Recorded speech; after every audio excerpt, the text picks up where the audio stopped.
The secret of the Golden Palace. In the heart of the vibrant kingdom of Luminara, surrounded by lush forests and sparkling rivers, stood the Golden Palace. The palace was a magnificent structure, its walls and towers shimmering in the sunlight, adorned with intricate carvings and adorned with precious stones. It was the pride of Luminara, a symbol of the kingdom's wealth and glory. Among the many inhabitants of the palace was a young girl named Isabella. Isabella was the daughter of the palace librarian, and she spent her days exploring the vast halls and hidden corners of the palace. She loved reading the ancient books in the library, learning about the history and legends of her kingdom. One rainy afternoon, as Isabella browsed through the dusty shelves of the library, she stumbled upon an old, leather-bound book. The book was titled The Secret of the Golden Palace. Intrigued, she opened it and began to read. The book told of a hidden chamber within the palace that contained a great treasure, said to be the heart of the palace's splendor. Isabella's curiosity was piqued. She had explored much of the palace, but she had never heard of a hidden chamber. Determined to uncover the secret, she decided to investigate further. She spent the next few days poring over the book, looking for clues and trying to decipher the ancient maps and riddles it contained. One evening, as she studied a particularly puzzling riddle, Isabella had a revelation. The riddle spoke of a hidden door behind the tapestry of the Great Hall, a door that could only be opened with a special key. Excited by her discovery, she decided to search for the hidden door the next morning. As the first light of dawn filtered through the palace windows, Isabella made her way to the Great Hall.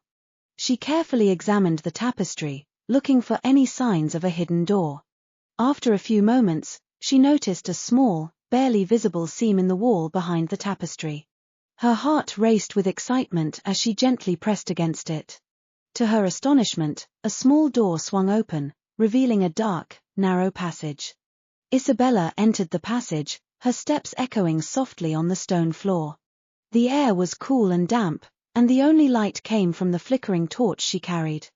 She followed the passage, feeling a mixture of excitement and apprehension. After what seemed like an eternity, she reached the end of the passage and found herself in a small, dimly lit chamber. In the center of the chamber stood a pedestal, upon which rested a beautiful golden key. Isabella picked up the key, marveling at its intricate design. She knew that this key must open the door to the hidden chamber mentioned in the book. With the key in hand, she made her way back to the Great Hall and began her search for the hidden chamber. The book had mentioned that the hidden chamber was located somewhere within the palace's east wing. Isabella carefully examined the walls and floors of the east wing, looking for any signs of a hidden door. After several hours of searching, she found a small, ornate door concealed behind a tapestry of a golden dragon. Her heart pounding with excitement, she inserted the golden key into the lock and turned it. The door creaked open, revealing a large, dimly lit room. Isabella stepped into the room, her eyes widening with wonder. The room was filled with treasures beyond her wildest dreams, golden statues, jeweled crowns, and chests overflowing with precious gems.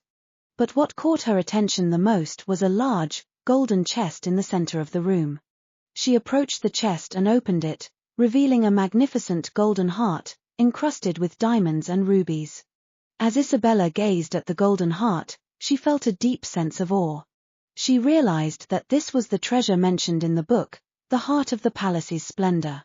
But she also understood that this treasure was not just about wealth, it was a symbol of the kingdom's history and the love and dedication of its people. Isabella carefully closed the chest and made her way back to the Great Hall. She knew that she had uncovered a great secret, but she also knew that it was a secret that needed to be shared. She decided to tell her father about her discovery and seek his advice on what to do next. Her father listened to her story with a mixture of astonishment and pride. "Isabella," he said, "you have done something truly remarkable. The Golden Heart is a symbol of our kingdom's history and heritage. It should be displayed for all to see, so that everyone can appreciate the true splendor of the Golden Palace." With her father's guidance, Isabella presented the Golden Heart to the king. The king was deeply moved by her discovery and decided to display the Golden Heart in the palace's grand hall, where it could be admired by all who visited. The story of Isabella's discovery spread throughout the kingdom, and she was hailed as a hero. From that day on, the Golden Palace became even more renowned for its beauty and splendor. Visitors from far and wide came to see the magnificent Golden Heart and learn about the history and legends of Luminara. Isabella continued to explore the palace and its treasures, always eager to uncover new secrets and share them with the world. The tale of Isabella and the Golden Heart became a cherished story in the kingdom of Luminara. It was a reminder that true splendor comes not just from wealth and grandeur, but from the love and dedication of the people who cherish and preserve their heritage. Through her courage and curiosity, Isabella showed that even the smallest discoveries can lead to the greatest treasures, and that the heart of a kingdom lies in the stories and memories that bind its people together.